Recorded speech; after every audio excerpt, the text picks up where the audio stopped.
Polling Station C. At Jolu JHS Polling Station 1A, out of 463, 106 votes were recorded as at 1:30 p.m., with 1B recording 105 out of 646 expected voters. Solid Foundation Polling Station had 811 expected voters. 120 had voted as 2:05 p.m. Earlier, the Progressive People's Party candidate William Duhokbo said he was satisfied with the process and stated he was not intimidated by the presence of armed security officers. This constituency quite stable and level-headed people, so I don't expect anything untoward to happen here. Before the news team arrived at Polling Station C at the Jolu JHS, some misunderstanding had erupted. He came with a polling station code that doesn't belong here, and then I have to come in. He didn't come to me, but later when I heard it, I have to rush in and then explain to them. But what causes this was his brother rather following him. He rather didn't understand that why is it that the person voted here and then he's no more here. The security at the Bilingpe Junior High School was immediately beefed up when some macho men arrived at the center.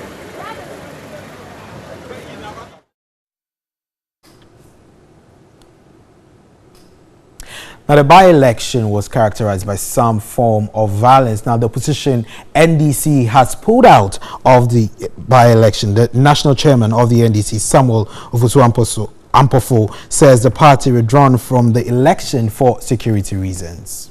This is so wrong on every score, but no matter how long it takes, this is so wrong.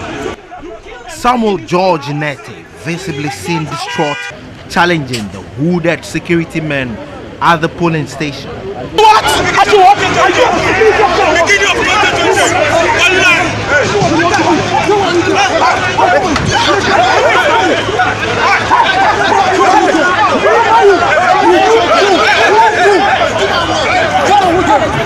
These attacks and others, according to the NDC, necessitated its withdrawal from the Ayawaso West Wogan polls.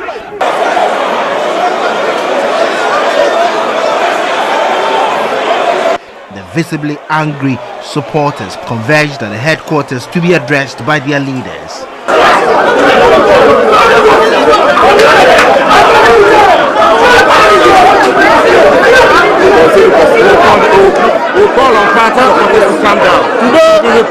The national executives of the party were clear in their demand. We are sending a clear signal to the Commander-in-Chief of the Ghana Armed Forces and the President of the Republic of Ghana, Nana Akufo-Addo, that the democracy we have all fought is under siege.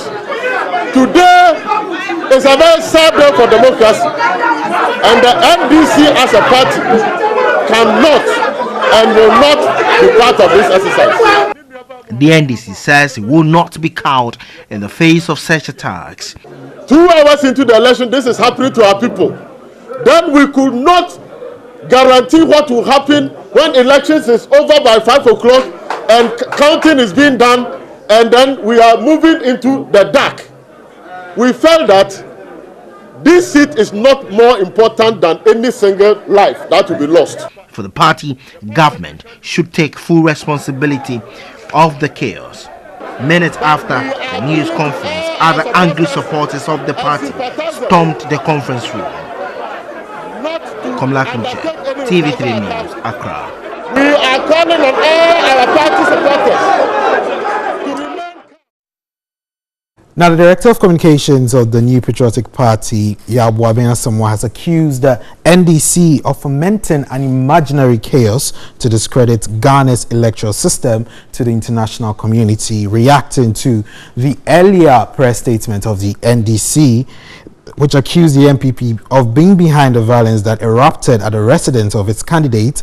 Mr. Boabena Samoa said such allegations should not be used to destroy the image of the country. Some heavily armed men in masks alleged to be operatives of the national security stormed the residence of the NDC parliamentary candidate behind the Laba Aleshi Presbyterian Basic 1 school polling station in the Ayawaso West Wuogon constituency, where they allegedly fired some gunshots. 6 people have been confirmed injured and are currently receiving medical attention at the Legon hospital. Addressing the media, the NPP Communications Director Yaoba Abiyasamwa discredited claims that the assailants were national security operatives. Because of the suspicious activity in the area and the sudden influx of strangers, people in the area were naturally worried what was happening. We have gleaned that the security forces, when attempting to investigate the issues, were fired upon. They were fired upon. And so there were counter shots. He said the NDC is on a deliberate mission to discredit the election in every possible way.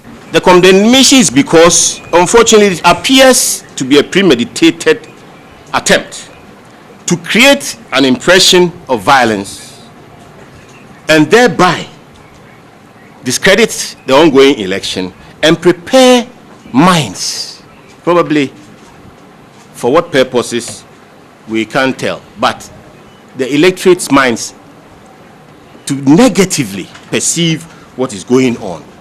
Yaoba Abiyasamwa condemned the shooting incident and called for calm. We call on all the security agencies, the leadership of the security agencies on the ground, to come up and demonstrate that they are in charge. Now, just hours into the by-election at Ayawaso West Wuogon, shots were fired at the location. Our reporters on the ground have filed us this report. Voting began at exactly 7 a.m. at the La Baoleshi Presby Primary School, which had a total of 2,815 registered voters. The process was smooth, with just a challenge of voters' ID cards. We realized that during 2012 we had a registration process, and some happened to use what we call the NHIS cards to register. Later on, court ruled that those cards should be rejected and those people should be made to re-register. Some, I don't know how they took it, for one reason or the other, they didn't go through the process, and so they come here and you realize that they have these same cards, and so their names have been excluded from the main register. In this situation, you are not allowed to cast your ballot. A few minutes after 9, vehicles numbering about 9, some of them police cars with policemen and some other men, majority of them in masks, arrived. Get the mask off your face. Why are the police not putting on masks? Because they are professionals.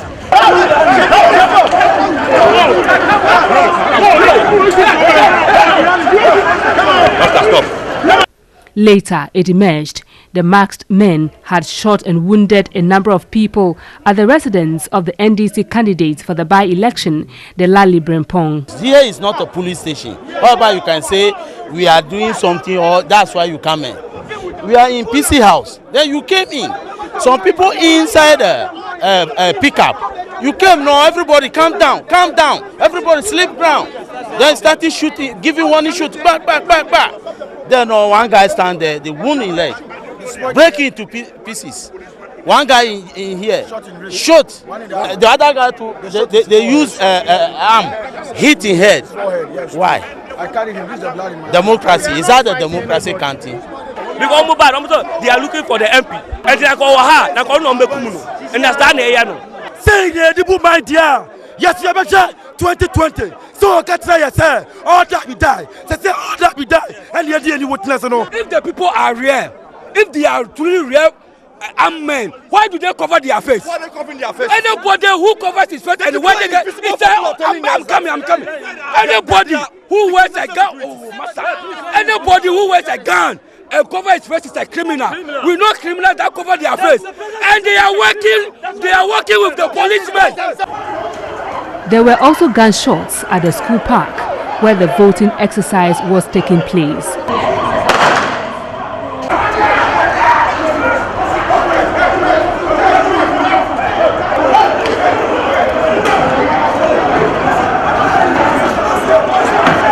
The development disrupted the voting process, but the exercise resumed after 10 minutes.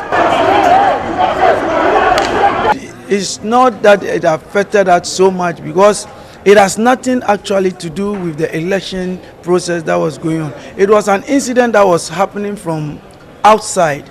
And then you happen to see that because we have a very large field here, they see that the police and the security personnel decided to park their vehicles here.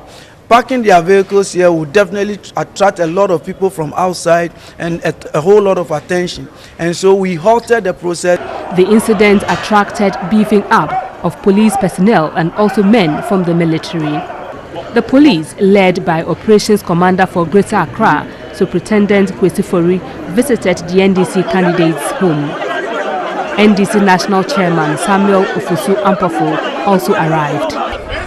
By-election has been turned into a war zone. We are peaceful, loving people, and we are law-abiding party. We cannot subject any of our members to danger because of elections. We have the support of our parliamentary candidate who thinks that his own life is not safe and cannot even move out of his house. If the parliamentary candidate cannot move out of his house, then we see no reason why anybody at all should kill himself because of this by-election. The NDC has officially withdrawn from the by-election. The party reviewed their polling agents from the 4 polling centers. A number of persons from both the NDC and MPP also came to the scene. It is wrong for the national chairman to announce or to tell his people to opt out of this.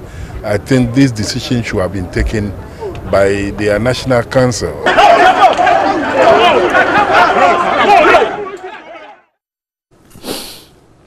Now, still in Ayawaso West Wagon, on the by-election, reports indicate that 2 people were shot and are currently receiving medical treatment.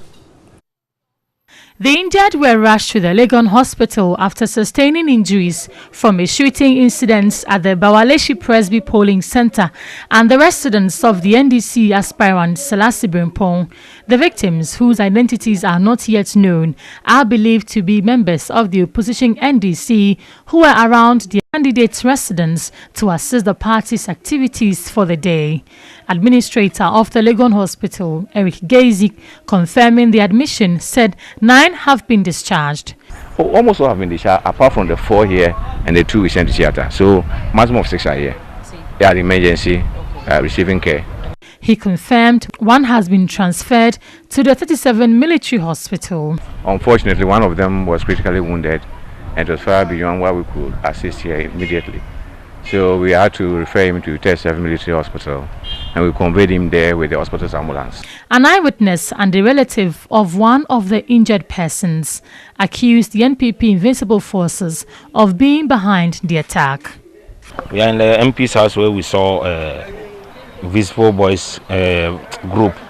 They just came to the scene. They were just searching one of our people. So through then, they started attacking us. They wanted to enter the MP's house. We said no, we won't give them chance to enter there. So from there, they started shooting straight bullets. But how sure are you that? Now, the National Commission for Civic Education has condemned the violent attacks and shooting in the by-election at the Ayawaso West Wagon constituency. We cannot express enough our repulsion of the events that occurred today at Ayawaso Wagon. And we must reiterate that this cannot be this is not acceptable for a democracy that is 26 years. 1 by-election, we are held to ransom by 2 political parties. It's unacceptable. I think more importantly, we need to understand that any electoral violence compromises the electoral process. The violence that we are experiencing during by-elections slows the elections process. Citizenry lose trust in the process, they become apathetic to the process, and ultimately, as a country, we as citizens suffer for it. But we need to move beyond this, and as we have consistently said as a commission, we need to stamp out vigilantism. We have consistently expressed our displeasure at this. We have engaged the leadership of Parliament, we have engaged the Chief Justice, we've engaged the two political parties, Christian Council of Ghana, and the IGP and his team. We've engaged the National Security Coordinator. All of these are key stakeholders to finding a lasting resolution. And the MPP candidate Lydia Al-Hassan emerged winner in the Ayawaso West Wagon by-election. Now moving on, the Attorney General has dragged former Chief Executive Officer of the Microfinance and Small Loans Center, MASLOC, Sedina Tamaklo, to the Accra High Court for allegedly causing financial loss of more than 129 million Ghana cedis to the state. The former CEO of MASLOC between November 2013 and January 2017 was CEO. Also facing the law is former operations manager of MASLOC, Daniel Axim. The two have been charged with 80 counts of stealing, willfully causing financial loss to the state, money laundering, conspiracy, contravention of the Public Procurement Act, among other charges.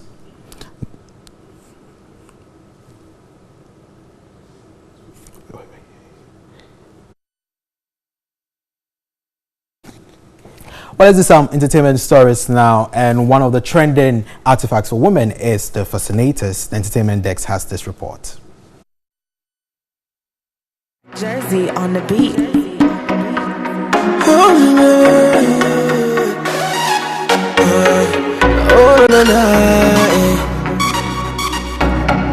Can't promise.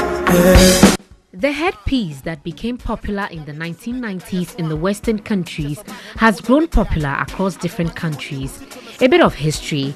In the 18th and 19th century, a fascinator was an oblong head covering made of silk, lace, or net, according to the Fashion Dictionary, and is mostly known to be worn by the English royal family. Ever since she came out, I never felt this way before. A fascinator is a hat-like fashion which is attached to either a headband or a clip on top of the head. The English formal look is making its appearance once again in fashion world in the form of fascinator hats. Modern-day fascinators are commonly made with feathers, flowers, or beads and are mostly seen at big weddings.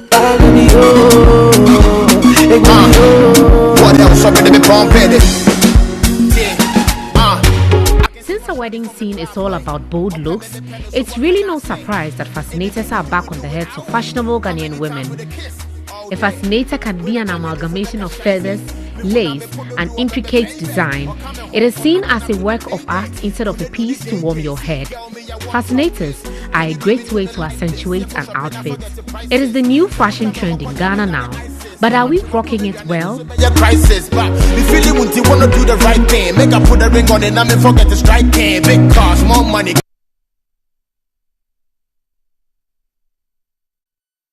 Well, that's it for the news for this morning. My name is Anthony Jackson. Newday returns shortly after this break.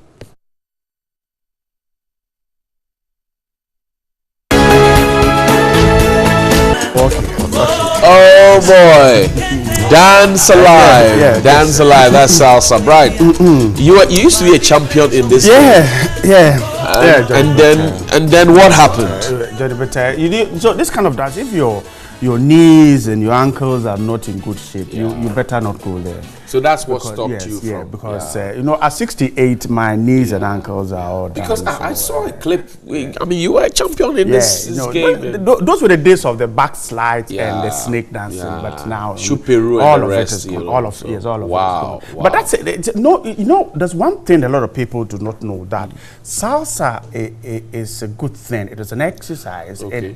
It helps the body to get a lot of things out, but people think that it's just it's just dance. Yes, Yeah. it's not. I think that every kind of dance, I mean, if you put a bobo, a kitty, a doa, panlogo, or whatever it is together, kizomba, salsa, it has some exercise element in it.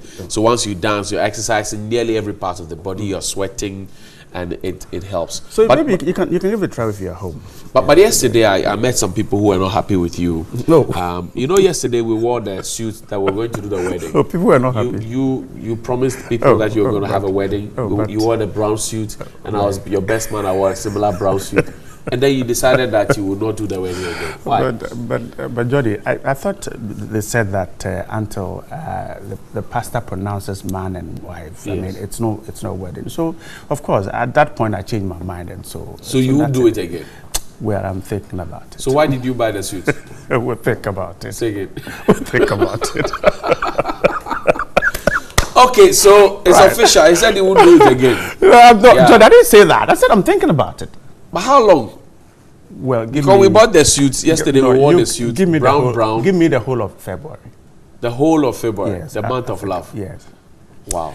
The lady I picked at the last minute, I decided to change her. She's not suitable. Why? She doesn't qualify to be Mrs. Amfo. So I changed my mind. So if you... I'm still looking. Oh boy. February is a month. I'm still looking. It's a month of love, and so I'm looking for... I dropped the first Mrs. Amfo. I think after some checks, she doesn't qualify, so I dropped her. So I'm hoping that... She doesn't qualify? Yeah, well, I don't get Amfo. you. I have qualifications. You have qualifications. Yes. Did you advertise the requirements? She knows. She didn't meet them, and so... The month of February is a month of love. So what pushed you to go and get the suits? Johnny, I was preparing for the day. When I met her, I checked the requirements. She didn't meet them. And I dropped the wedding. That's all? That's it. So what will happen to her now? Well, I decided to sold her. I've sold her to some other people. So somebody will take over? Yeah. Okay. Yeah. She fits into somebody's requirements? Yeah, okay. Wow. Interesting. Is that how it works? All right, it's a Friday. Anyway, it's a Friday. Welcome. And we'll be talking fat to fit, losing weight the right way. Right eating, right form of exercise is what to avoid, and how to exercise properly to keep your body in shape. We've been battling with that pot belly, and they say that if you have a pot belly and you don't have the right amount of cash to support it, that's an illegal structure. It must be demolished. Yeah, it's true. And Johnny, sometimes the focus is on the men, but have you noticed that sometimes several of the women you meet also have that? They have pot bellies. Yeah, it's true. Yeah. Because I think the women are now drinking more than the men. I don't know whether. Yes, they are. Late eating. No. They drink too. So they drink too. Look, the other time we went to a location to go and shoot something for Sadia. And the women were drinking bottle after bottle. I was wondering, but even if you have it, fat to fit will help you to bring it down. To bring it down. I mean, like some people do it. You get the chance permanent. to do it the right way. A lot of people I see when they go to the gym would say that we want to do stomach exercise. There's a guy I met who said, I came here to do stomach exercise. So just trying to bring the stomach down. But I mean, if you join Fat to Fit, you'll find the right way to do it. I mean, you cannot say that you're doing stomach exercise. I mean, the point is that while you're at the gym, you're doing the treadmill, the others, it is getting your system and everything down. But there are some who come and say, oh, look, me, I came to do stomach exercise, so I won't do anything. And there are some who also jog from Ayimensa, go all the way onto the Ebri Mountain, and then as soon as they gather there, they go and eat tomato and drink beer and come back. So work done is cause 90-0. Man must live. Man must live. Yes. So why do you waste your time? Let those people, let's stay at home. So those who go there, you can let them order the food and bring to you so you can eat at home. Well, this morning, of course, we urge you to join Fat to Fit, because when you join that session, certainly you have a better way of making sure that you stay fit and strong like me. Why are you looking at your muscles? No, 68 and still strong. I can't feel. No, you know, when I'm coming to work, I loosen it because people will get scared about it. So, good to see. All right, it's a packed show this Friday morning. A lot of entertainment. Okay, so yesterday the elections were. Yesterday, I Lydia, what's the full name? Lydia Al Hassan. Okay. Yeah, so she's the MP elect by House West. About 12,000 votes. Yeah, that's what we know by now. Delali Kwesi Brompong had about a little over 5,000. 5,000 votes, yeah. The zeros that were recorded at some polling by PPP and LPG, the LPG guys, man, they were shocking. Well, in financial terms, they would have been richer than both NDC and NPP put together. It's not shocking for me. I mean, the smaller parties always have a problem garnering votes. I didn't see anything different from this one, except to say that I think that they will need to take a look at exactly what they should do. I have said that the smaller parties will need to come together if they want to make any impact. And we have been telling them this all this while, that you cannot go alone and try to make any impact. So for us as observers, we think that the smaller parties, if they want to at least get a representation in parliament, all of them will need to come together and perhaps look for a seat that they think they can make a huge impact. I don't just standing on their own. It won't work for them. But can we ever break the duopoly of the NDC? No, we cannot. Can we ever? No, Johnny, for me, anybody who talks about breaking that is not being practical. We cannot do it.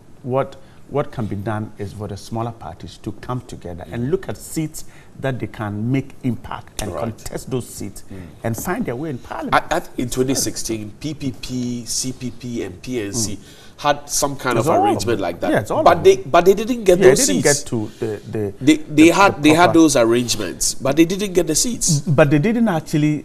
You see, it was too late. And perhaps I'm sure the strategy wasn't the right thing. Okay. But I'm saying that, look, if right from the blast of the whistle, they will come together and say that, look, our strength is here. For instance, in those days, the Elembele area, where the current MPP chair used to what's a CPP seat? Right. Then Samia took. Yes, there was a particular seat in the Upper West region that was for the PNC. I've forgotten the exact seat.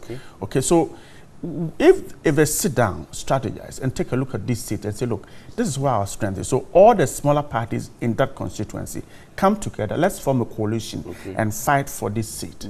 Then it will work. But if they want to stand on their feet alone, Johnny, they'll crumble. But that's where the problem is, because in our politics is winner takes all. So if I get to, if 5 parties come together and candidate A from party B goes in there and becomes the MP, does he come to share his salary and his common fund with the people? They can always arrive at how to deal with this.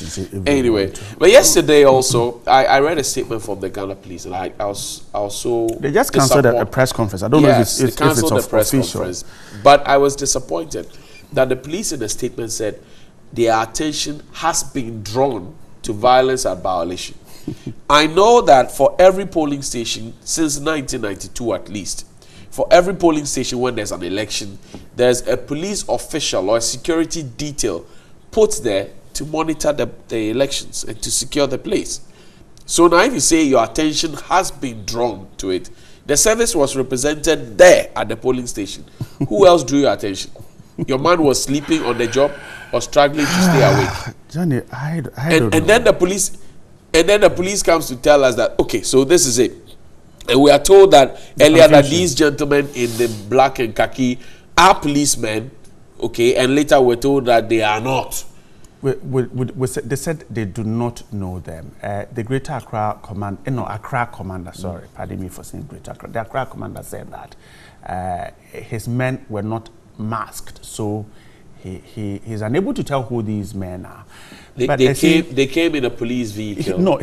But they had rifles, police spec. Yes, he says he never put his men in mask, and so does not know where they are from. And that is where, Johnny, then I begin to shake, because see, if these men are not known by our police service, who are they? So assuming that did they steal the police SWAT vehicle? Well, I don't know. They could have, or it is possible. Assuming they just came in there and started firing at the police officers on duty, what would have happened? Okay, and then the issue that we don't know them, we don't know where they are coming from.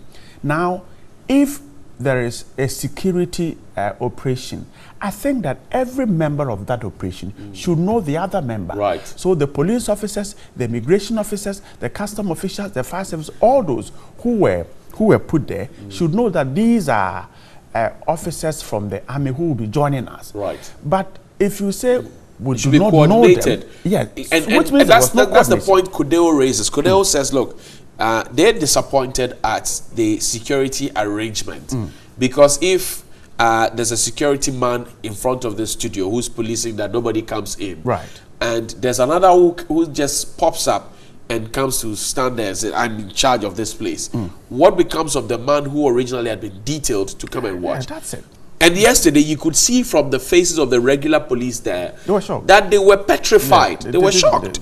They were scared because they were also running for their lives when the gunshot started. And so when Kodeo says that... If they are running, why shouldn't I run? If Kodeo says that you are protecting the people, why are you in mask? And that's a legitimate question. You're there to protect voters. You're there to protect ballot boxes. You're there to protect election officials. Why are you in mask? I think that we have gone past this stage, okay, that we should have this kind of thing. I listened to the story on BBC this morning. Johnny, it is sad. The kind of picture that is being painted of Ghana, okay? At this point, when we have come from 92 and a simple by-election, it cannot be done properly. There are people who do not know. There's nothing wrong with deploying police officers, whether they are from the terrorism unit or whichever, to the place. But the point is, how was coordination done? So that all the security detail there are aware that these are the people. This man is coming to join me. And particularly when the police leaders of this country are suggesting that we do not know these people. So assuming that the policemen on duty were asked to fire at any person they seem not to know, and they had fired at these people, what would have happened? I don't know, but then look, regardless of whether the police know these people or not, it's been how many hours since the incident happened? Almost 24 hours, right? Yeah. And we still cannot place a finger on it. No. And you want me to then say I believe in the police to find the killers of Ahmed Swale and the 3 kidnapped girls and the killer of Nene Achere in Pram Pram. You expect me to believe that? You expect me to hinge my hope on that? And why has the police... These are the real fears of the people. Why has the police cancelled the press conference? I don't know. I think to calm down people, a quick press conference. I am not too sure that between yesterday around 10 a.m. and now, the police has not been able to find out who these persons are. Why have they cancelled the press conference? If it is official that it's been cancelled, why can't they meet the press and say that these are the people from A, B, C, D, except that proper coordination was not done? That's why some of our men didn't know. You know what some of the security experts have been saying? They say elsewhere on the hour we will have police updates. Elsewhere on the hour. Yesterday I saw Chief Superintendent Kwesi Fori when Evelyn Tema interviewed him on the spot with there.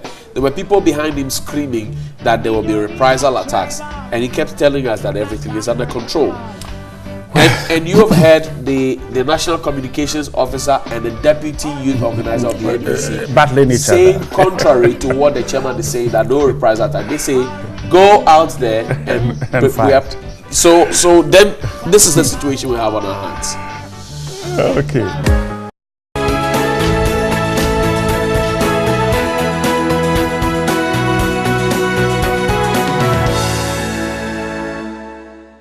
93 years she lived on this planet Earth, and today she goes home. She was an ardent viewer of the Newday show. Madame Joanna Badu of the St. Joseph the Work Anglican Church. She goes home today in grand style at 93. We all hope to be 93 and maybe more. But let me say happy birthday also to Gehard Mensah. He's the External Affairs Director, Vodafone Ghana. He is also a member of the IPR, the Institute of Professional Public Relations Ghana, and is a president of the GIJ alumni. Happy birthday, Mr. President. And also to Philip Archer here at TV3.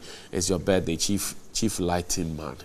It's your birthday today. Happy birthday to you. And deepest condolences to the family of Mama Joanna Badu. Let's talk to certified weight loss expert Akoto de Gross. Chief, how are you doing? I'm fine. Happy New Year. Many happy returns. Your frame doesn't change. Do you eat? Because you are not increasing, you are not decreasing, you are just Do you eat? Oh, I do. It's just that I eat the right things. You know. What are the right things? Basically, you know, reducing more of the processed foods in general, and eating more plant-based diet. Okay. You know, less animals, more, you know, fruit and vegetables. You know, drinking more water, having better sleep. Wow. You know, things like that. But then, you know, I've eliminated a lot of the junk food like we know it, you know. Okay. The pizzas, the fries, fried rice and all that. I see. Yeah, okay. Those are the killers. Exactly, you know. Yeah. I always say that, you know, weight loss has to be a lifestyle. Because if you don't make it a lifestyle, you'll always go back and put on the weight again, you know. Wow. Which I have found with many, many people. So once you make up your mind to make it a lifestyle, you are good to go. Some people say theirs is to have sex regularly and it keeps them trimmed. Is that correct? Well, I mean, sex obviously is a form of activity. So when you engage in sex, you are likely to burn off some energy, but you shouldn't use it as a tool. Okay. To lose weight, because I'm sure there will be other consequences as well. Yeah. Okay. So do the right thing. That's why we say when you come to Fat to Fit, you would lose weight the right way. Fat to Fit is here again. This is what, sixth season? Yes, season 6. Yes. Wow, amazing! Congratulations. Thank you. With all the awards that have come along the way. Yes. What are we to expect this season? This season is going to be another exciting time, especially because we have a lot of sponsors that have come on board to, you know, reward the participants who are doing well. Right. You know, so this is I see Fat to Fit as a win-win situation. Okay. You come in, we are helping you to lose weight, and at the same time, you are going home with, you know, wonderful goodies. You know, just to incentivize people, because I know that where there is motivation, people always want to do. I mean, if I ask you to walk to the mall, will you do it right now? Oh, I will. I like to walk. Are you sure? I will see a lot of things on the way. I'll get a lot of reports. But I mean, maybe you are one in 1,000. But many people will say no. But if I offered a money incentive, even I wouldn't. I know a few people in this house at this point right now who will go. Yeah. Okay. But very beautiful girls. Oh, really? Okay. But many people, when you tell them to do certain things, they won't do it unless there's an incentive. So we are trying to put some incentives together for the people, for the winners, so that they can do well this season. Yes. Okay, we'll take a break now. We'll return shortly after this. Welcome back. The news review segment is up shortly, but let's conclude with Akuto de Gross. Akuto, so tomorrow is the big launch. Exactly. What's happening? So tomorrow we are meeting at Aviation Social Center. We are starting at 6 o'clock a.m. sharp. Okay. We're going to launch season 6. If you haven't registered, it's not too late. Please come and join us. It's only 200 cities to register for the whole 8-9 week program. And like we said, we've put in different activities lined up. There will be weekly workout sessions. There will be weekly weighing sessions. There will be a lot of different things, recipes to really help you achieve that weight that you've been dreaming of. We know that weight loss is not an easy journey, but when you join, because we are a group, we all have the same goals. We want to achieve something and improve our health. It makes it easier. Right. And so please don't sit at home. Come and join us, and let's do. What's the number to call? 0548 692 355. Say that again. 0548 692 355. I see. Call us and let us register you. Come around. The Deputy Minister of Health will be coming. We have a number of dignitaries coming and passing through, and it's going to be a fun-filled event. Come in your sportswear. Come and work out with Fat to Fit. Even, I mean, if you have something doing, please, by 9 we'll be done, so that you can go and do the 60-day challenge is starting tomorrow. To make sure you lose weight the right way. Akuto, thank you very much. Thank you so much, Johnny. Fat to Fit, 3FM's Fat to Fit is coming up tomorrow. If you have not registered yet, call the number and register, or go to 3news.com, get a form and participate, lose weight the right way. Brighton and Alpha and his guest will be on your screens shortly with a paper review segment. Right, and the great South African reggae icon welcoming us to the newspapers this morning. Not too good news, of course, and that's what all of them are talking about. Peace, peace, peace. The Finder this morning says 18 injured in by-election. Photographs here, legs, back of heads, elbows and shoulders affected. I'm sure if you've seen the Finder, you see the photographs on the front page of a paper. Daily Guide says Muhammad girl charged with stealing 93 million cedis in court, February 4. That's the date. And the Ayawaso story is also captured by the Guide. The Times has a Ayawaso story. The former CEO, operations manager of Maslock, put before court. And then the president here will pay all by March. That's what government owes teachers. That's the president assuring there. The Daily Graphic has the former Maslock boss charged as the biggest story, and also Lady Al-Hassan wins. NDC cries foul over shooting in candidate's house. NPP denies involvement, and the police says we are investigating. And the BNFT says Petroleum Commission cracks the whip. Firms flouting local content law to lose license, and 15 companies fined for breaches in 2 years. Those are some of the newspapers I have this morning. My guest to do the talking to my left is Elvis Bota. He is a deputy national organizer of the NPP. Elvis, good morning. Good morning. Hope you're doing great. Yeah, doing great. And always good to see you. Many happy returns. And the NDC's Abraham Malibai is also here. Good morning too. Good morning, Bright. Hope you're great. Can't be too great this morning following yesterday's attacks, and so I am a bit scared of the security of this country. All right, we'll see what happens. The police is assuring of investigating. The Daily Graphic this morning puts the story this way. I was West Wogon by-election. Lydia Seyram Al-Hassan wins. And it goes on to say NDC cries foul over shooting in candidate's house. The NPP denies involvement, and police promise to investigate shooting. Now, if you go to page 16, that's where Daily Graphic puts the story. It says that the NPP's candidate in the Yawasu West Wogon constituency, Miss Lydia Seyram Al-Hassan, has been declared the elected Member of Parliament for the constituency. The returning officer of the Electoral Commission, Alexo Poku, Pompoku, declared her the winner of the poll shortly before 10 p.m. yesterday. She's replacing Mr. Manuel Chamatin Jaco, who passed on November 21.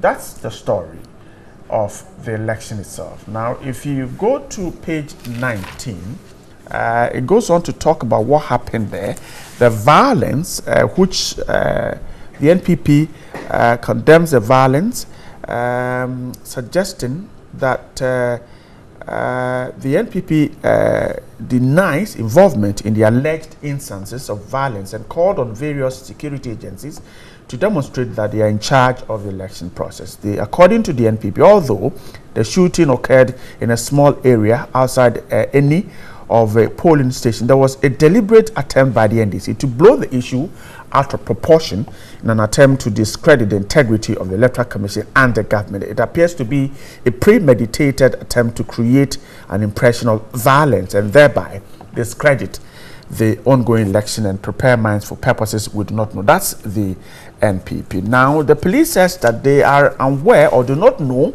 those involved in what happened, and they promised to investigate. The police this morning, however, has cancelled the press conference expected to have addressed what happened yesterday. That's the story. That's where we are so far. A press conference has been cancelled by the police. Elvis, let me start the conversation with you.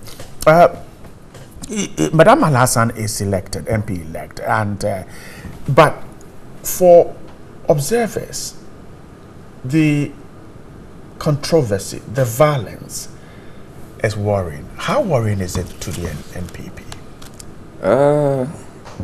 Good morning to our cherished viewers and for your very self and my co-panelist here.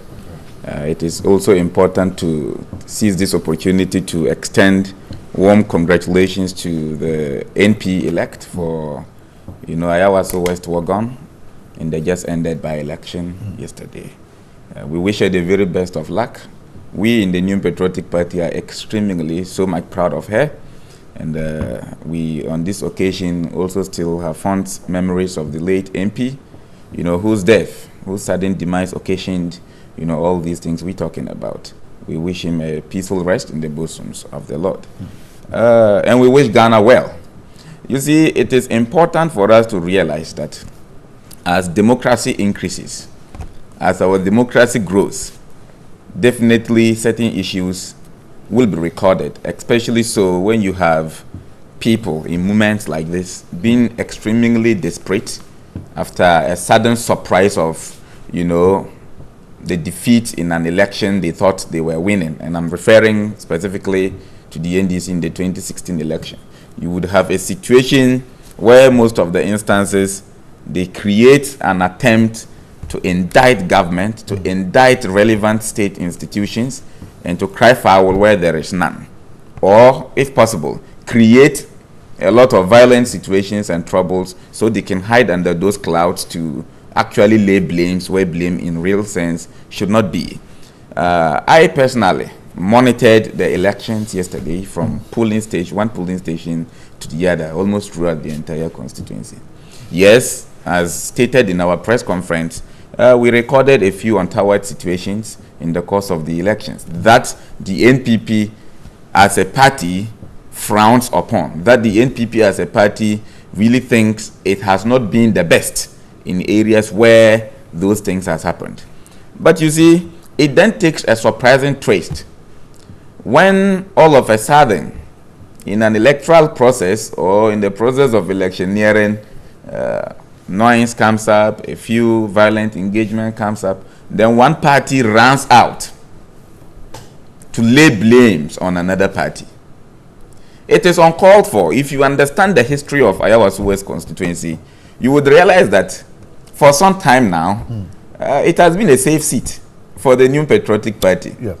So on grounds of rationalization, it doesn't even make sense to think, first of all, that one would be engaged just in 2 hours into voting in acrimonious tendencies in an election you are extremely convinced that by the grace of God you'll be able to maintain or even increase, the lead you have been able to create there. It will be the last thing for the NPP to do. And so from the word go, we were composed and we decided to abide by rules. It is the NDC that have decided to create an atmosphere of fear and panic, not only in themselves, but also in the Ghanaian public. And you see, we are advancing, and this is a technological era. Let us not reduce our body politics into cheap propaganda, geared at unfairly, tagging a particular regime as being violent. And I'd like to give you some specifics here, right? If you look at yesterday's instances, the first alarm that came was from the NDC, alleging that 2 people were shot dead. The NDC were alleging that 2 people were shot dead, that the house of their parliamentary candidate was invaded by masked unknown men, and such people were engaged in rampant shootings, and that the member of parliament for Ningo Pram, Sam George, was seriously assaulted. But you see, where you go to create problems, be ready to be confronted with an equal reaction as you have done. I have a video on my phone of Sam George's interaction yesterday that led to the reward of a slap. You go and tell the security agencies that, how can you trace a man to his own house to kill him? Right, I want the NDC, Amaliba is here, to tell me who was shot and killed in his house. Are you suggesting that a security officer, instead of arresting somebody who is obstructing his way, should slap the person? I will be the last to second such a situation. Okay, so you're not endorsing it? No, I am not endorsing the situation at all. But I am saying that when you go and create these kind of troubles, the security agencies, the security men were hooked on their cars yesterday. When he went with his boys, and I mean Sam George, accusing them of shooting someone dead in his house. In the first place, can the NDC tell us who was shot in which house and the identity of the individual who has been killed? Can the NDC tell us? So in the first instance, that is a lie. In the second instance, whilst violently approaching the security personnel on that tangent, his boys, Sam George's boys he arrived there with, were actually the first to attack, forcing the police from the van to jump down and begin to pursue them. I have the video right on my phone. Okay. And an eyewitness account of the story indicated that from the beginning, he came with 3 guys, one of which went and kicked a ballot box away. The other came and stamped on it. My brother, if you do this, it means that there have been a well-planned, deliberate orchestration to match up to some level of mischief, so that they can turn around, knowing that an embarrassing defeat was looming. They can then turn around to say that, look, we are pulling out of this election, we are no more interested in it, and that it is because the NDC is violent. And not just that, they are seeking grounds to make an equalization, all right, in respect of what happened to the Electoral Commission before elections 2016. But if you want to do that, we live in a state of law, and our conduct must be well regulated on point of law. Have reasonable grounds for your accusations and resort to legal options within our frameworks to be able to seek a redress. If NPP, okay, had issues with the Charlotte or say administration at the EC, we all in this country saw the manner in which we took it up. We didn't go to create a storm in a cup of tea, as we have witnessed in the NDC. So for me, the results we have, though we recorded an extremely low turnout, but you realize that we haven't just maintained our stance in Ayawaso West Wagon, but indeed the people have rewarded us with an overwhelming endorsement by giving my Lydia, you know, I don't know how to describe it, but a very joyous mark of about 68.32%, as against 30.58. And you see the hypocrisy. After creating their own story, in an attempt to demonize and securitize our system, and to let the ordinary Ghanaian live in fear and panic that NPP is up to some mischief, so that they can level grounds to better engage their hawks and other Azoka boys and such other vigilante groups in their planned and intended mischief in 2020, was what we saw manifest yesterday. But let us create this understanding properly. The institutions of state and government, for that matter, will not take it kindly if anybody goes on a tangent that seeks to undermine the serenity of this country. So I wasn't surprised when Sami Jemfi indicated in one of his statements, which I have here, that the NDC should prepare with their, you know, guns and machetes in readiness for self-defense. Self-defense against what? Against troubles you have caused for yourself. These are the things we are talking about. And the hypocrisy is so glaring that after all this, Amaliba and his people were still found in various polling stations. As late as 10 minutes to the closure of polls, Hannah Bisu was at Legon. I was monitoring proceedings at Legon as well. Creating confusion at the Commonwealth, you know, polling stations. Why? So this is what we've been talking about in respect of the NDC, and the Ghanaian public must begin to watch these people. NDC is a danger to the democracy of Ghana, and we must watch it carefully. How well is the NPP committed to the police investigating to find out who these men who were maxed are? We're extremely committed, to the extent that we are calling, in fact, we have first of all condemned certain untoward actions and reactions in the course of the elections. What actions and we have are you telling, what actions and have we you are condemned? telling the police agencies what actions to take, have you condemned? Oh, the actions of, you know, engagement in browse, a few violent situations in one area or the other. Okay, and let us agree that contrary to the false perception created by the NDC, as though the entire electioneering process was marred with violence from one polling station to the other. It was just, I mean, commonly the Bauleshi Center, where Sam George was at the center of the confusion. Is the NPP as a party, or how worried is the NPP as a party about the appearance of maxed men at an election? Yeah, that is exactly the point I am establishing. That we have asked, our position is that the national security apparatus and the police investigative department should look into these actions and inactions and try to let the Ghanaian people understand what really happened, who is responsible for what. Because look, those who were masked, some of whom had SWAT, okay, as the inscription of either the cars they were manning or even the t-shirts they were wearing.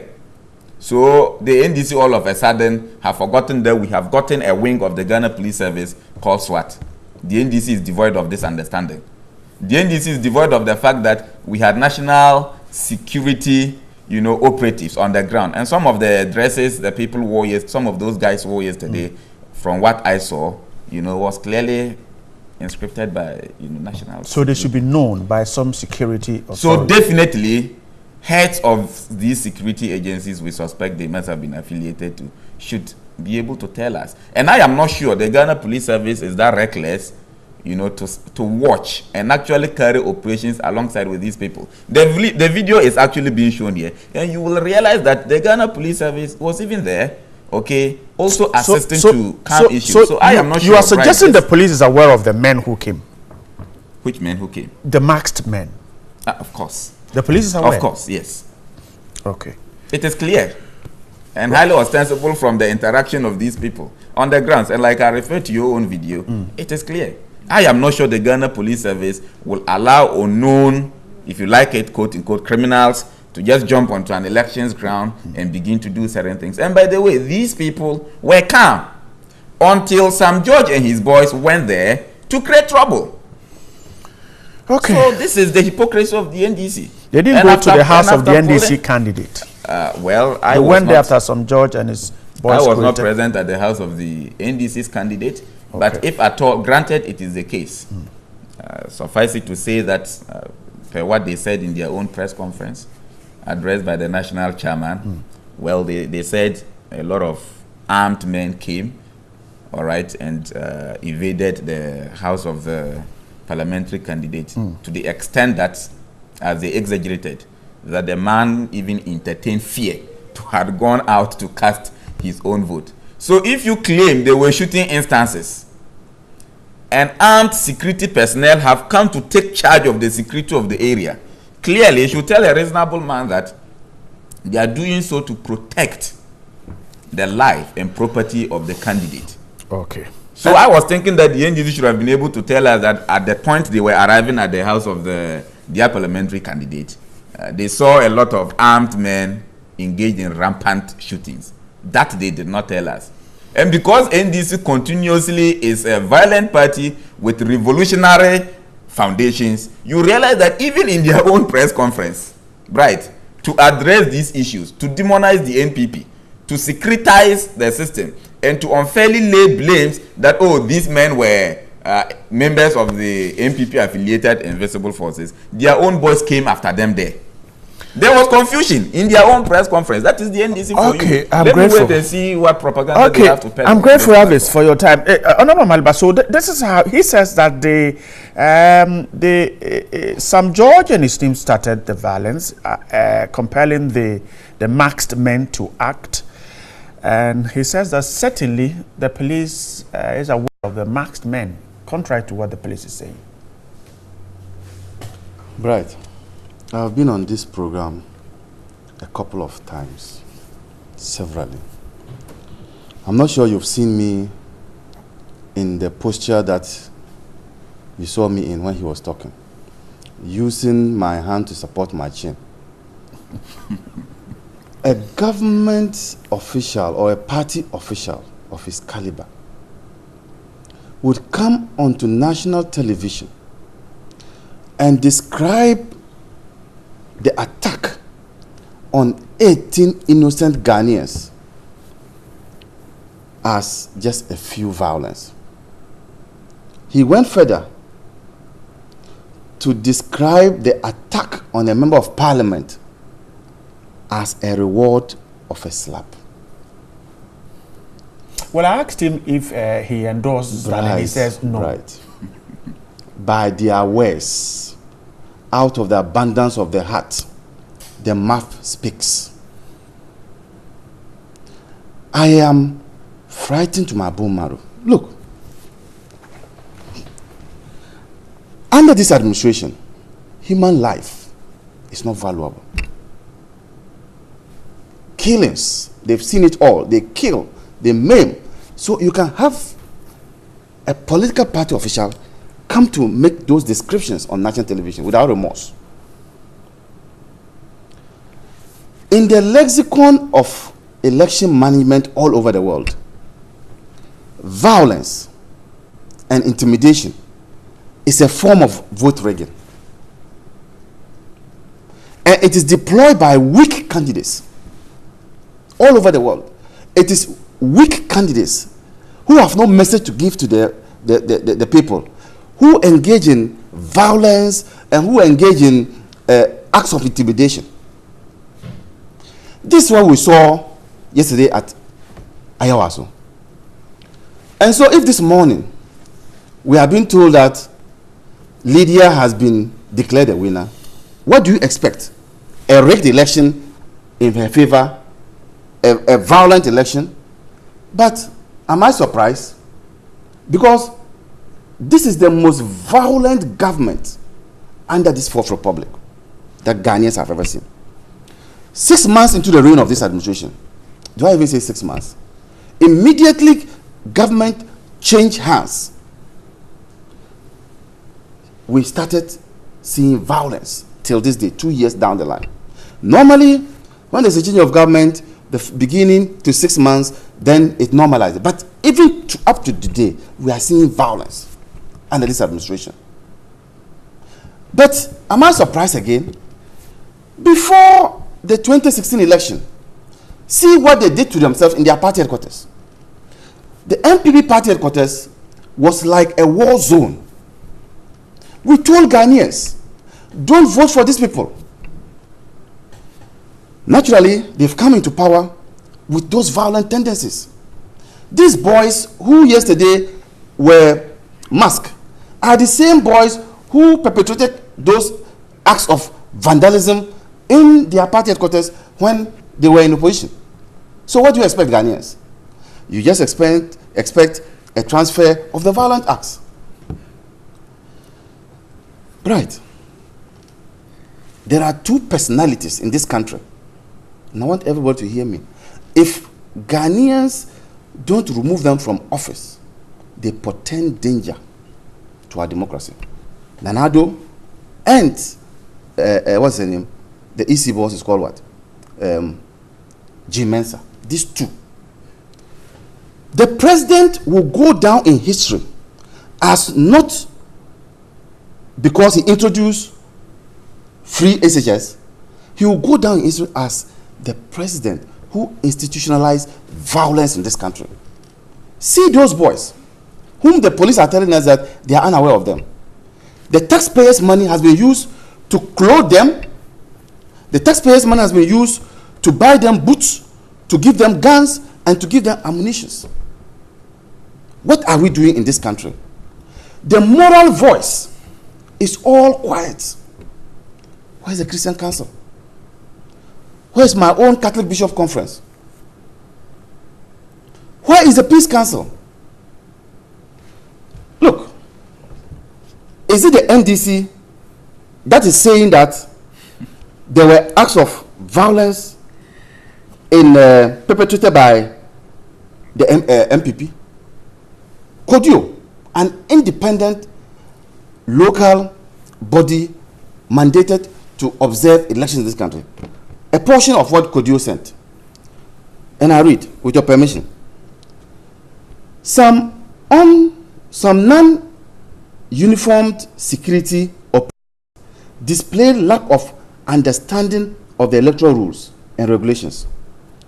At the prisons JHS at Roman Ridge, for instance, security operatives who claimed to be national security operatives positioned themselves next to polling officials, and one stationed uniformed police, so that's the proper police officer, alerted them to move away from the pool officials. A pickup full of many more of the so-called security operatives descended on the police officer and attacked him for doing his legitimate work. This is not coming from the NDC. This is not coming from the NDC. This is coming from CODIO. He says that it was only, the violence was only at the Balishi senior high school, junior high school. This report is talking about prisons, junior high school. This is another violent act. And I was shocked to my bone marrow when I heard Brian Champong yesterday on one of the FM stations describing the shooting of people as a few disturbances. national security officer making those allegations, those statements, not even trying to calm down the situation and speak to the people of Ghana in such a tone that will assuage their fear. I think that in this country, from the days that the colonial masters started providing opportunity for our people to vote into the Legislative Assembly, there has never been a time in our history that masked people who are masked, go to our polling stations to provide security. There has never been. So why is it that in this instant situation, where we know that Ayawaso West Wuogon is not a flashpoint? In Ghana, we have, in our electoral map, we have flashpoints in this country where you could see that sometimes you have to go there with some amount of security. In Ayawaso, that community, that constituency is not one of the flashpoints. So why would you go and send people to go there masked with bulletproofs? Yesterday, I was receiving calls from all over that if I'm at the place, I should move away, I shouldn't be there. And at a point, I thought I was even in a war-torn country, Somalia, Southern Sudan. Why should Ghana be reduced to that under this administration? Is this not a clear indication of what the respected police couple, one of the best Ghana has ever had, Kofi Boakye, warned us about when he indicated that these vigilante groups would cause mayhem in 2020. Now, this is a prelude to what will happen. What he said, we are beginning to see the fruits of what he said. Is anybody taking notice? Is anybody in this country, those vociferous moral voices, I am calling on you to come and speak out against this. Because if I am speaking, Nanado will be watching me and say, oh, NDC. But if we have the moral voice, the Mante, Professor Mante, rise up and speak, he will listen and change his ways and amend his ways. Right. Let me end by saying this. This administration, under Nana Akufo-Addo's government, is a government that simply would do anything, including maiming and killing, to stay in power. I don't think that any Ghanaian would want to live in fear. It was Thomas Jefferson who once said, when the people fear their government, it is tyranny. When the people fear their government, it's tyranny. But when the government fears the people, it is freedom. The MPP has freedom as one of their mottos. Words in their motto. They are not living up to that billing. The fear that people have to speak up is that when you speak up against the administration, they will send tax after you. And Sam George alluded to that. That one of them accosted him, those riffrats, one of them accosted him and said that he was always on TV attacking the president. Everett is suggesting that Sam George and his boys might have actually gotten to the guys first, and that they were quietly undertaking their duties until Sam George and his team accosted them before they reacted. You see, the MPP, from the presidency through everybody, they are coming, they lie.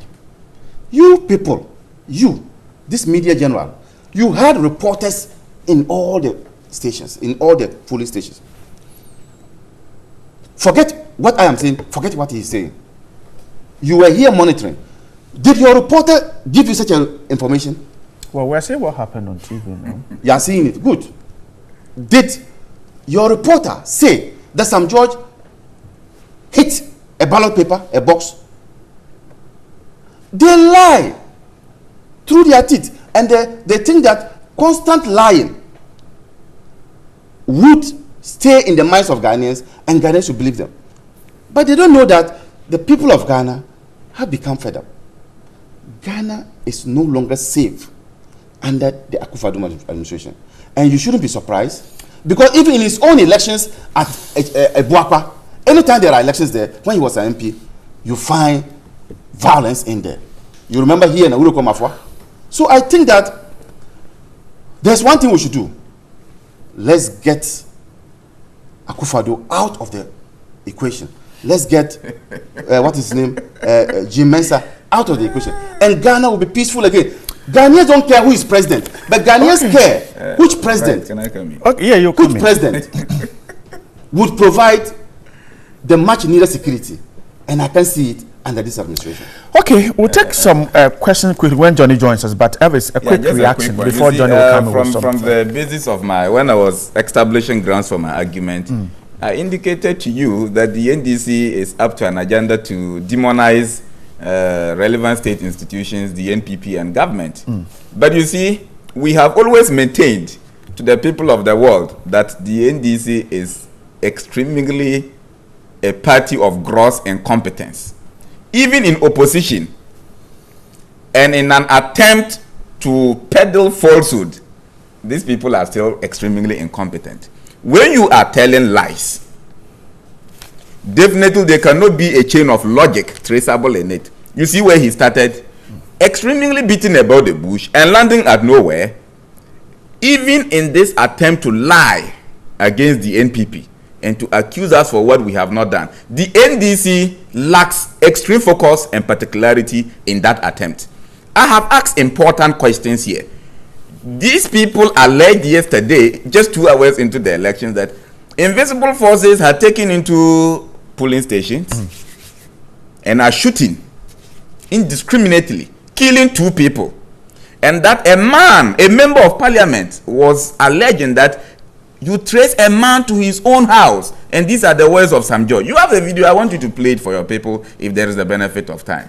You see, we do not have the luxury of delay as a government to engage in, such pettiness as the NDC wants to reduce that to. We are very focused on the economic and social, if you like, socio-political reconstruction of this country, and these things are the least of our worries. We are rather up for constructive and critical criticisms that will help shape, the scope of governance and help us move forward. So Sam George, for me, have committed a great moral sin against the nation and against Parliament, and the Privileges Committee of Parliament must actually summon Sam George and the NDC to tell us who was killed. I'm sure you'll be able to tell us. Well, that was your allegation. 2 people shot dead. The NDC told us. Who are those 2 people and where were they shot dead? You did not address those issues. And you started talking about how Nana Akufo-Addo's own tenure as parliamentarian in his home was mad with violence. Unless you are able to prove us one. And I'll tell you, hundreds of them in Bole when John Mahama was MP for Bole, because I grew up there and I speak better Gonja. So let us stop these kind of false attempts. Let's take a quick and focus on how you can win elections. Let's take, Johnny is here. We'll take some comments and then I'll get you to, you hold on. We'll take a quick break. We'll come back. We'll take some comments and then you can react. Stay with us. We're coming back in a moment. And welcome back. Well, the conversation is ongoing in studio, and somebody just whispered to me that, well, the people voted for change. That's what somebody sent to me a while ago. But it says, cartoon, priority of Ghana security, voters versus kidnappers. And I also West Wuogon by-election. There you see the masked men with clubs and rifles, and there's a voter on the floor, blood all over him. That's Mother Ghana. That's a mother whose child has been kidnapped and is walking away while the concentration is on the election and the ballot box. Well, tilapia certainly is a bad boy, I tell you what. But let's check out some of your WhatsApp messages. All NDC plans and plot to make Ghana insecure so that no one will recognize the good things Nana is doing coming 2020 elections. The president has shown the NDC and Ghanaian people what they should expect in 2020. He has clothed hooligans with state power to terrorize the people who gave him the power. Joseph in Bolga is worried. Good morning, TV3. What happened at Ayawaso yesterday was very shameful and worrying. What hurts me is that the president or the presidency is quite not even statement. It's quite not even a statement, but well, no one died. I can't, the English is interesting. Well, he said not even a statement from the presidency, but there's so much silence from the presidency. So is this what the Matimehu NPP government can offer Ghanaians as a civilized and democratic form of governance? It's very, very unfortunate. Despite this uncivilized and non-God-fearing behavior, the stooges and sycophants of this wicked government will come and defend it. In fact, Ghana has no future under this irresponsible and lawless government. Asanko Santa Maria NDC was just running away from defeat at Ayawa. So I was surprised about the inconsistencies, double standard, and the pettiness. While Supremo Sami Awuku, the perfect replacement for Nana B, and the team were on the ground working, NDC Exco were on radio beating war drums. They should prepare and psych their minds that they are already losers come 2020. And the hot plane. Congratulations to Lydia, you say. Nana in Wenchi. Good morning, committed workers of TV3. A, do we have a police service in Ghana or political party service? How can these hoodlums be holding firearms and marks themselves in police-branded vehicle to the extent of abusing civilians in the company of the police? But they tell you they don't know these crooks. They are now going to investigate who they are without an arrest. Is it not better, I believe in myself, than the police? I wish we could all stand up and prove to politicians that without us, they are powerless. Wisdom in Boja. So yes, without us, they are indeed powerless. Good morning. This political vigilantism will one day bring this country down. How did they get the guns? If the police are afraid and can't arrest them, it tells you how terrorism will unfold here. It says, good morning, once again, Bright and Johnny. Let me remind the MPP man of the following, that the guys who were attacked at the NDC's parliamentary candidate's house were unarmed. So why were they being shot at? The Accra Region Police Director of Operations clearly said yesterday that they don't know the marksmen, so the MPP man should stop the lies. 3. Kodeo also intimated a widespread of violence, including police officers who have had to run to civilians for their lives. This intimidation led to 19% voter turnout, the worst in the history of Ghana. Jagos in this one says, hey, so just because of this by-election, see how people are being shot like animals, all because of a certain political party interest. My problem is, so what can that particular party give to you when which can be more than your life? See, it's about time Ghanaians reason up and stop allowing any political party to use us for violence. So Ayawaso has become like a war zone now, in which some George is escaping 5 bullets but couldn't escape just 2 slaps. Haha. Jagos in his swamp. Why wouldn't masked men visit mayhem on their opponents when politicians keep forcing party hooligans, vigilantes into security forces? And under these circumstances, professionalism in the security forces have been serious threat. Sheriff in Tamale. And finally, please, Mr. Maliba, what you have said can't be accepted, because MPP does not come to this administration to kill people, or they did not come to this administration to kill people, but rather they came and left people out to lift people out from poverty and protect Ghanaians. You people in the NDC are destroyers, because first you said the registrar of Ayawaso had bulleted. Okay, this killed me. It killed me. But Vincent, NDC and MPP should stop playing with Ghanaians. This country is not a drama theater. Vincent Kwejo Nkrumah, Bright, I bullet you now. Johnny, I'm grateful. Keep your comments coming. Mr. Malba, please. You see, the point is this. If what we are seeing now, which you showed on television and everybody saw, and yet we have an MPP man here saying that it is the NDC that instigated it, but yet we saw how those boys were behaving, those hoodlums, those riffrats. We saw how they were visiting venom on innocent Ghanaians. if the moral voice, my problem is the moral voice of this country. If the moral voice fail to act and act now, this will consume all of us. Boko Haram, and I've said it time with a number, did not just start to become what it was. It started like area boys, just some parts of Lagos area boys. They started like that. And they have now grown big. If we do not nip this in the bud, and I want to tell the MPP, if you create a monster to eat up your opponent, after it has finished eating up your opponent, it will turn onto you yourself, the monster, because the monster is used to eating people. It will eat you yourself.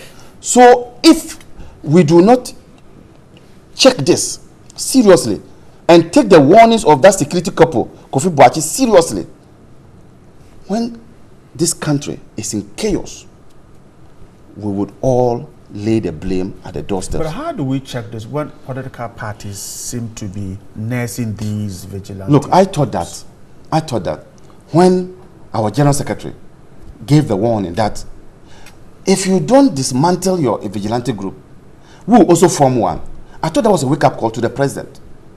That now, hey, apart from us, some people too are going to form, some other people to form, then CPP to form, then, and that you now have pockets of vigilante groups. I thought that was a wake-up call. I was shocked to see that they are even dressing them up to look very nice, and as we saw yesterday. So institutionalization of vigilante groups is what is happening now under this administration. But the moral voice, for God's sake, should speak up against all these vigilante groups that are mushrooming.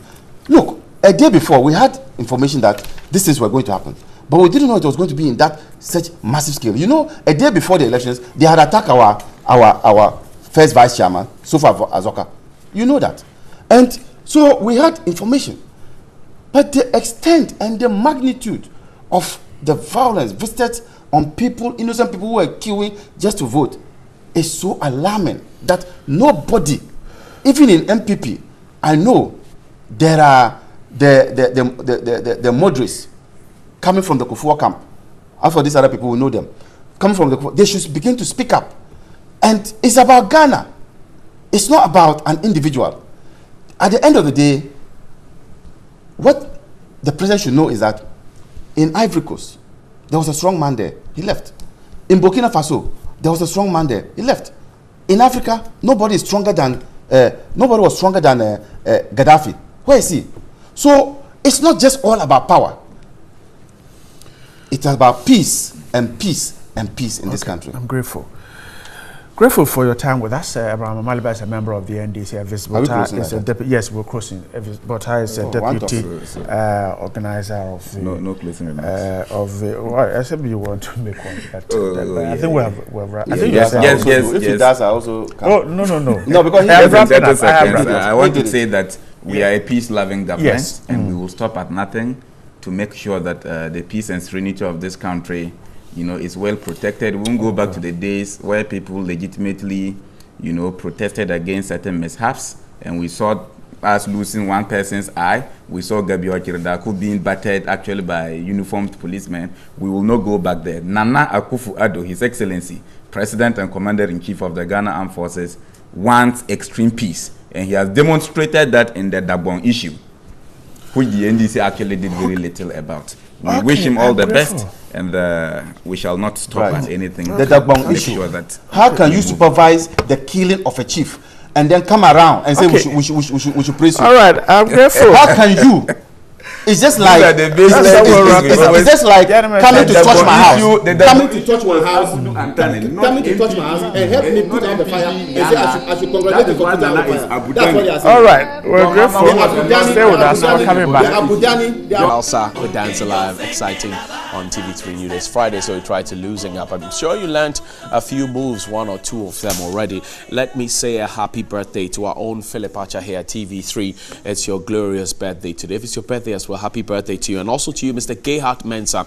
You are head of external affairs at Vodafone Ghana, and you also belong to the IPR and the president of the GIJ alumnus. Also, we would like to say farewell and condolences to family of Mama Joanna Badu, astonishing woman, Sunday school teacher, founder of Help Age Ghana, one of the key founders, I must say, who goes home today at 93. But let's talk about security, because yesterday we started a conversation with Mr.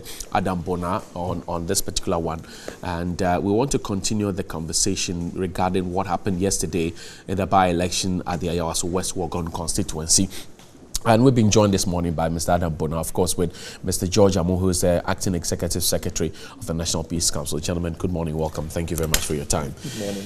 Mr. Bona, good morning. Good to see you one more time. Yeah. Yesterday, we'll pick the conversation up from yesterday. Yesterday, we had a lengthy conversation, and there were things that you projected may happen or could happen if certain things are not done. It did turn out that it happened. For example, one was the NDC pulling out of the election. You said you didn't foresee that happening, and that if it happens, it would have dire consequences.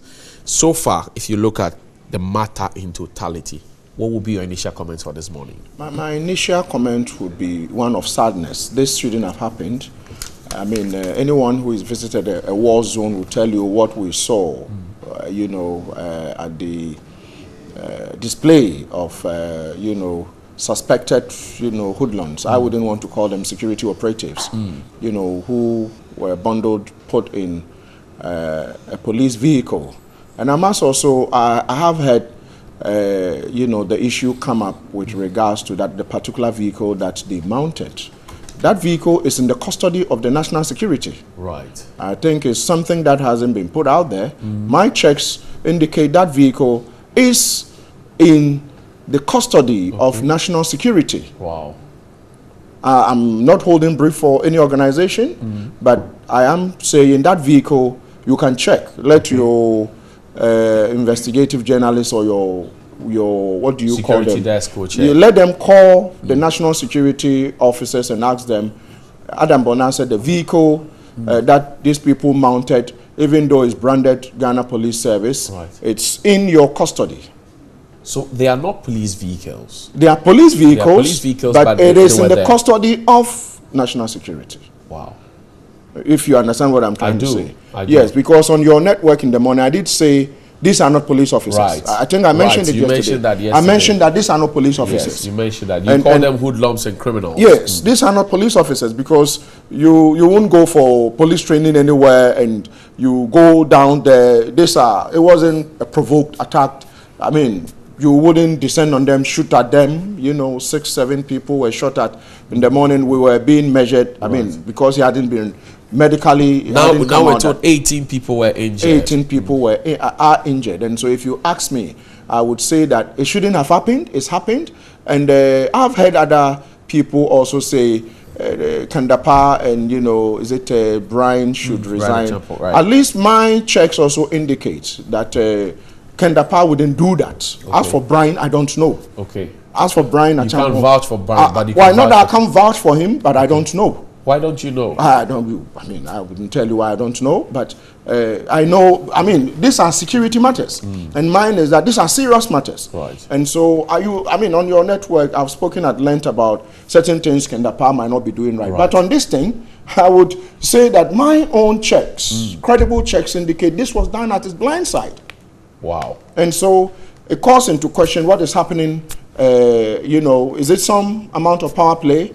Let's know, because then. But if Kandapa is the minister in charge, he should crack the whip and let everybody fall in line. So we need to put things in the right perspective. Then we can say, go ahead and streamline matters. But the moment you jumble all of them together and you want to discuss them in terms of security, we'll lose focus. Right. Then in security, once you are not pinpointing, then you are not dealing with the issues as it needs to be dealt with. And so we need to put those of us who collect intel, work with the intel and deals with it. When it comes out, you want to say this is how it is, let's deal with it. And so for me, I wasn't expecting, the reason why I wasn't expecting the NDC to pull out was that then it's like the battlefield. When fighters go to the battlefield and momentarily you have your rival pulling out. you don't have to celebrate because you don't know what your rival is going, how your rival will be coming. Right. Maybe it would come with the amount of venom that you cannot control. And so my expectation was that they should have gone ahead with the elections, but unfortunately they pulled out, and that is very dangerous. Maybe I'm happy the Peace Council man is here. We'll get it is very dangerous shortly. because you see, if we treat this as one of the things that we talk about them 1 day, 2 days, 3 days, and we leave it there. 2020 is just around the corner. On your network, some of the people who were being interviewed, the civilians, after these hoodlums had retreated, started covering their faces. I don't know whether you saw that. I noticed that. They started covering their faces. That tells you that people, some of these people are learning from the police. Right, there you go. It actually means that if we are not careful, 2020, dialogue would have to play out, not the use of force. Dialogue, Peace Council, the clergy, the Chief Imam's office, every well-meaning Ghanaian should come to a round table and say, you see, what happened is regrettable. Let's not treat it as if though, you see, I have heard some comments from, you know, the MPP say, oh, it was, what do you call it? They tagged it as what? Something premeditated. Okay. And I think that it doesn't matter whether this was premeditated. Some people were shot at, which is regrettable. Does that mean that in 2020, you know, we can have this and then maybe attack and counter-attack? What is going to happen? Look at the election. Yeah. We've had 20,000 people voting. And I'm asking that once we are calling all these people, asking them questions, let's not lose sight of the role, what's the name? Electoral Commission played. Right. I think they were talking too tough. We'll come to the Electoral Commission's role. Mr. Amo, let me pick your thoughts now. So we recorded a 19% record low turnout at these elections. What is the view of the National Peace Council, judging by what's happening and what happened and the reaction of the security, the police, for example, the statements, I'm sure you've seen some of the statements that have gone up, to the extent that the police will say that the attention has been drawn to, presupposes that they were not aware previously and that somebody had to call their attention. What does the Peace Council see? Thanks so much once again, and let me greet our listeners. The fact is that what happened yesterday is regrettable, it's unfortunate. Especially as a peace institution. Our concern is that when we come to a place where we cannot agree, we would have to dialogue. We have to use mechanisms that we as a people have put in place for ourselves in resolving conflicts. I think yesterday, watching the clip and you know, following the event, I think that we would have to do more, especially in the lead up to the 2020 elections. I think it brought some lessons for us to quickly, you know, learn and try to put in the immediate plans to ensure that we engage more with Ghanaians, we engage more with all stakeholders to ensure that we do not turn Ghana into... How many times more do we need to say these things that you're saying? And each time there's a violence somewhere, we say never again, we say we need to sit down, we need to dialogue, we need to do something, and then we come back to it. How many times more? It's unfortunate, like I've said, you know, but we should also trust the Ghanaians' ability to surmount some of these things. I mean, we've had elections over the years, we've had, I mean, scenes like this before, but we can also say that we have always risen above. Have you been satisfied? I mean, the Peace Council been satisfied with the reaction of the police or the security authorities? And here I'm talking about the statements that have been issued where it said attention has been drawn. There was a scheduled press conference for this morning that's been cancelled. Yeah. It does raise questions in the minds of many Ghanaians. I think from my perspective, it seems there was lack of coordination among the security agencies. One would have to support the other by all means, you know, in a process like this. But, you know, normally the police should ensure, I mean, the security of a polling station. It shouldn't have been the work of, you know, any other, you know, institution. But we complement each other. And when we are doing that, then there should be an effective mechanism to coordinate so that one would know where the other would start. You know, I think that didn't play out quite well in what happened yesterday, and I would encourage the security agencies to work more and more together, a plan probably together, who goes first, who goes next, and all those kind of things, so that we would have a harmonious, you know, well-coordinated security plan.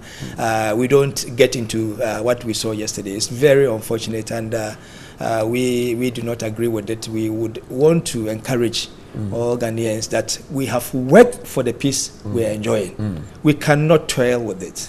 We would have to work and ensure that we keep this peace, not for ourselves, but also for our children, and our children's children. Mr. Bono, yesterday I asked you a question about the repercussions of what would happen if the parties decide to speak, the party chiefs. And then soon after we're done, there was a press conference and a counter press conference, and they both were at each other. Exactly. Can we rise beyond this? Can we ever rise beyond this? It's going to be very difficult. How so? It's going to be very difficult because I was expecting, you know, both MPP, NDC to, you know, condemn what did happen.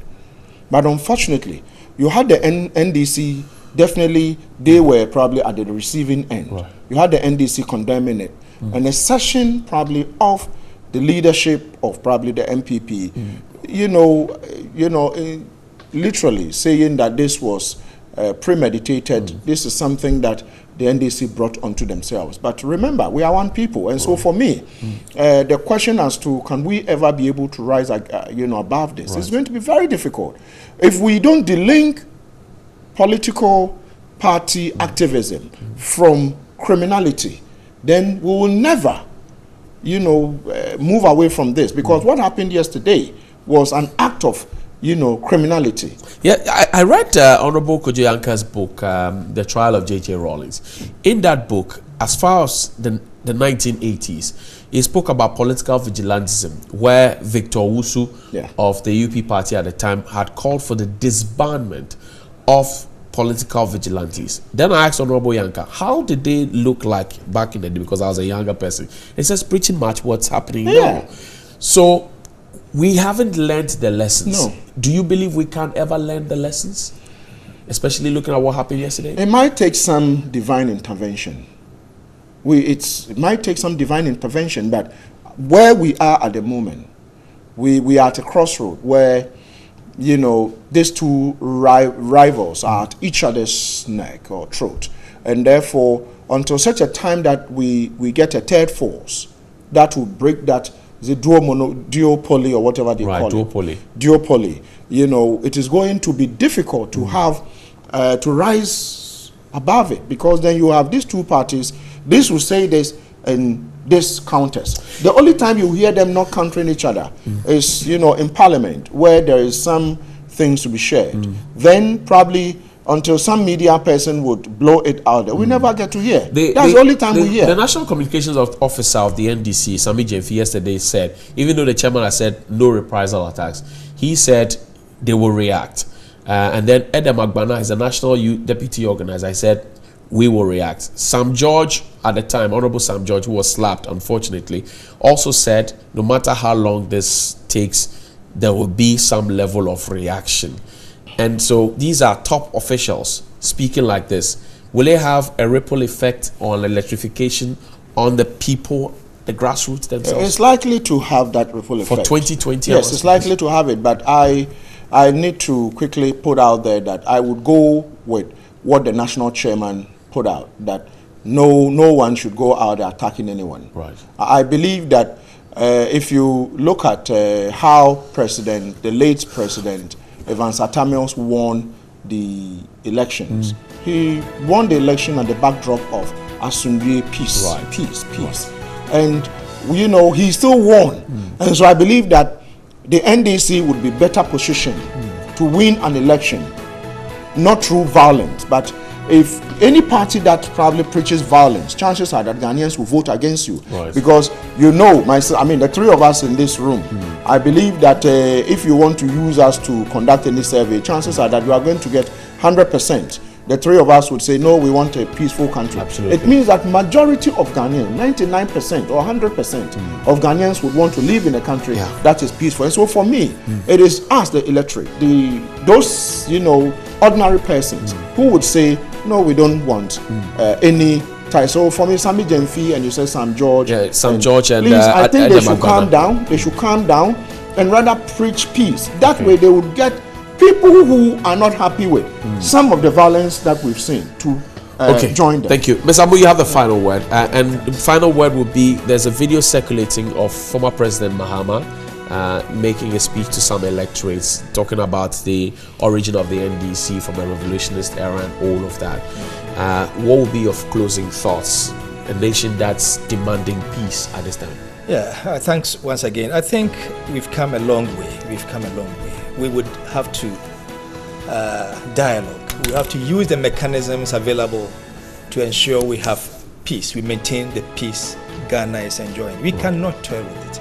I want to encourage all those making, calling for, you cannot use violence to deal with violence. Okay. It is not possible. We would have to use the mechanisms and let us sacrifice a little for the peace of this country. Most I grateful. think we are able to do that. Most grateful. Thank you. Mr. George Amu is the Acting Executive Secretary of the National Peace Council, and Mr. Adam Bona is a security expert. We've been having a conversation. I'm sure you picked some nuggets from it. Peace is what we need. After this break, there's more.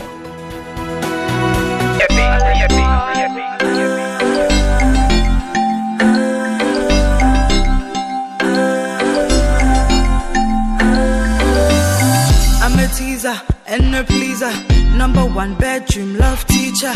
I'm a ruler, call me Caesar. When I spark to generator, I can't dear why. I don't wanna go. I dear be very bad, I dear be bad. All it's poison. See what you want to me go. All it's poison. You say you cannot let me go. All it's poison. Show me more. All it's poison. Second lesson, you for listen. Sit down, let me put you on the cushion. Slow motion, no rushing. Shush up, quiet, follow my instructions. Let me sit down on it, boy, I know you feeling it. You cannot stand it, the way I'm doing it. I kill it, everybody pan it. I dear be baba, call it poison. See what you want to be go. All it's poison. You say you cannot let me go. All it's poison. I don't know, go show me more. All it's poison.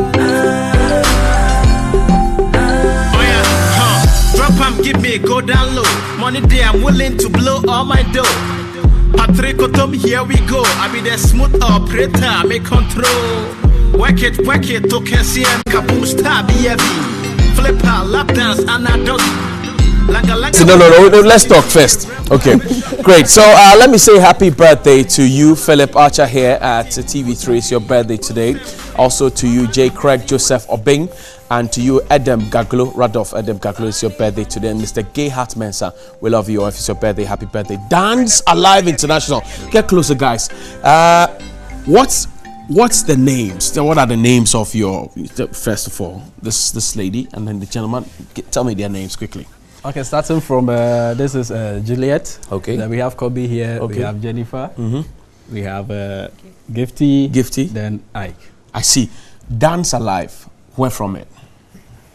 We are based in Accra here. Okay. And basically we have our venues, to be precisely African Regent on Thursdays. Okay.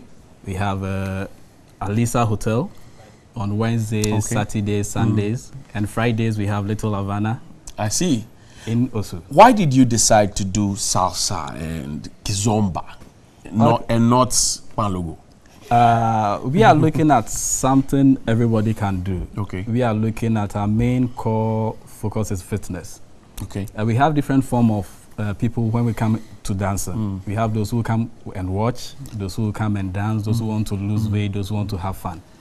So we've put all those things into one pack. So if you want to network, you want to socialize, you want to make new friends, you want to lose weight, you want to just dance. I see. It's all packed. If you want to grow tall too, don't mind me. But then you tell me, how can people join you? Sure. How do they join you? Did you meet them as dancers, or you trained them? Tell me the story. When we started, we did social media advertisements, so we had people coming. All these people were people I didn't know. Okay. But through the dance, we move together, we do things together. I see. So they can join you. How can they join you quickly? So joining us at African Regent on Thursdays. If I want to learn how to dance, for example. If you want to learn how to dance, we have a class going on starting tomorrow at Alisa, Saturdays and Sundays. Okay, what time? 6 to 7:30. Okay. So you join us. You can just walk in and then do you pay a fee? Yeah, there's a fee for 2 months. Okay, and then you learn how to do it. But you dance at parties, weddings, and all of that as well? We do all those things. I see. So if I have a wedding coming up, and I want you to if you want to learn a dance for your couple's first dance and for the bridal team, we also teach that. Interesting. Dance Alive, I wish you all the best. What's the focus? Where do you hope to reach? We want to be the number one stop entertainment dance industry in Ghana. Number one? Yes. I wish you all the best. Thank you guys. Thank you for coming. Interesting dances. You had it. Yes, tell me the number. So you can reach us on 0244 011 404. Say that again, please. 0244 011 404. Okay, and social media pages? Dance Alive International. Okay, let's dance. Are you still you're saying something? Salsa in the City, Salsa in the City. We love you. So Salsa this in Friday, the City. we on. Yes, Salsa in the City. Babina should come so we can dance Salsa in the City. We love you. And happy birthday to you, Gayad Mensah, to you, Joseph Abeng, to you, Philip Pacha here. Let's dance. Can we dance? Okay. Okay. No, you have to teach me something because I don't know. Okay. I'm a teaser and a pleaser. Number one bedroom love teacher. I'm a ruler, call me Caesar. When I spark to generator, I quantity why. I don't know why.